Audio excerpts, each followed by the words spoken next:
D Math 2 Exercise 1A Question number 9.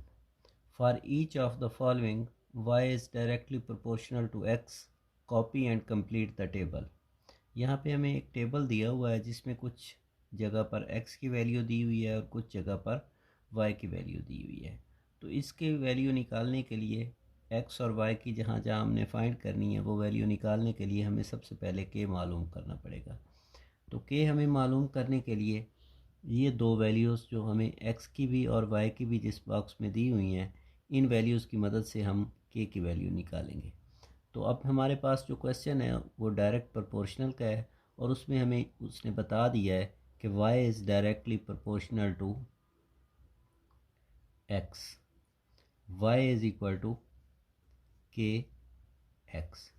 अब इसमें हम इस वाले बॉक्स में जाते हैं जिसमें दोनों x और y की वैल्यू दी हुई हैं।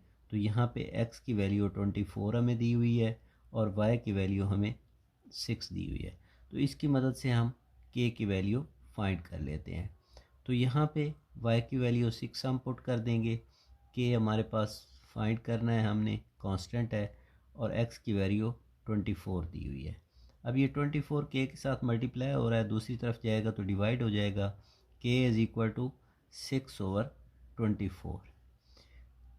6 1s are 6, 6 4s are 24। k is equal to 1/4। तो k की वैल्यू हमारे पास फाइंड हो गई है। जब k की वैल्यू फाइंड हो गई है तो उसके बाद हम बारी बारी इन सब की पहले दो हिस्सों में y की वैल्यू हमने फाइंड करनी है और लास्ट वाले दो हिस्सों में हमने x की वैल्यू फाइंड करनी है। तो इसी इक्वेशन की मदद से हम वैल्यूज़ फाइंड करते जाएंगे। तो अब हम पहले हिस्से में आते हैं।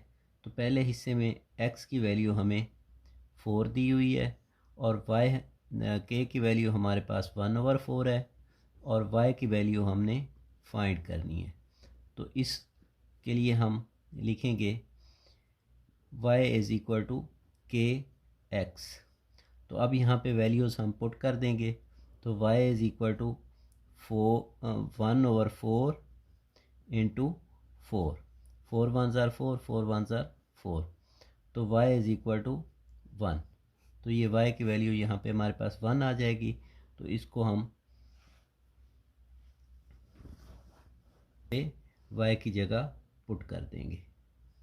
अब इसके बाद हमारे पास दूसरे बॉक्स में हम आते हैं जहाँ पे x हमारे पास 20 दिया हुआ है और y हमने फाइंड करना है। k की वैल्यू हमारे पास 1/4 है, तो y हमने फाइंड करना है। तो अब यहाँ पे यही इक्वेशन लिखेंगे, y is equal to K X. तो y is equal to 1/4 into 20। 4 1s are 4, 4 5s are 20। तो y इज़ इक्वल टू 5। तो ये y की वैल्यू हमारे पास 5 आ जाएगी, जिसको हम इधर 5 पुट कर देंगे। अब इसके बाद हमारा नेक्स्ट आता है, इसमें हम x की वैल्यू फाइंड करेंगे। तो यहाँ पे हमें y की वैल्यू दी हुई है। तो y is equal to 9, k is equal to 1/4 और x जो है वो हमने फाइंड करना है। तो यहाँ पे हम यही इक्वेशन लिखेंगे, y is equal to K X. तो अब ये वैल्यूज़ हम पुट करेंगे। y की वैल्यू हमारे पास 9 है और k की वैल्यू 1/4 है x। अब 1/4 इधर मल्टीप्लाई हो रहा है, जब दूसरी तरफ जाएगा तो डिवाइड हो जाएगा। और डिवाइड को जब हम मल्टीप्लाई में चेंज करना चाहते हैं तो वो रकम जो होती है, फ्रैक्शन, वो उड़ जाती है। तो x is equal to 9 into 4/1। तो अब x इज़ इक्वल टू 36। तो यहाँ पे ये x की वैल्यू हमारे पास 36 आ जाएगी, जिसको हम इधर 36 राइट कर लेंगे।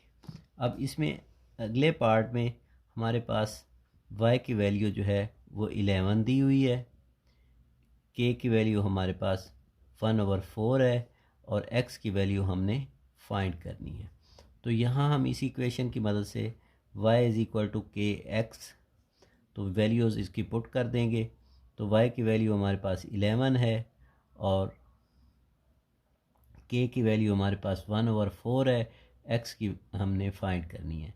तो ये 1/4 इधर मल्टीप्लाई हो रहा है, दूसरी तरफ जाएगा तो डिवाइड हो जाएगा, और डिवाइड जब मल्टीप्लाई में तब्दील होता है तो वो फ्रैक्शन जो है उठ जाती है। x is equal to 11 into 4/1, तो x इज़ इक्वल टू 44। तो ये हमारे पास x जो है 44 आ जाएगा। इसकी वैल्यूज़ भी हम इधर 44 लिख लेंगे।